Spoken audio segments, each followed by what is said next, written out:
Dahil nakaka-LL tayo for today's video, gagawa tayo ng shrimp tempura. So kung makikita nyo, inaalis ko ang kanyang mga intestine sa harap at likod. So ganyan lang siya alisin. Pero syempre bago yan, syempre babalitan muna natin siya. Ayan. Ilis natin yung mga ulo and then yung balat. Pero tingnan natin yung pinakadulo, yung pinakabuntot yun. So minarinate muna natin ang shrimp para may lasa na siya dyan. And then, ayan. So, naglagay din tayo ng flour. Nilagyan din natin ng lasa para may lasa na rin siya on that part. Ayan. So, parang malasang malasa siya, diba? Ayan. Nilagyan ko siya ng harina para makapit ang ating mga ilalagay. So, ayan. So, ayan. Fried na. And then, after nyan. So, ayan. Masarap na niya, diba? Ganyan. So, ngayon, alisin natin siya para hindi masunog. Kasi mabilis lang yan masunog. Tapos, ayan, gawin natin ating sauce.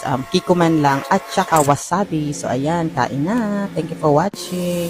Ayan nga pala yung sabaw. Yan, pinakuluan din natin para meron tayong instant sinigang mix. Sobrang lasa niyan. Kaya, grabe, kahit walang laman, sobrang sarap. Thank you for watching.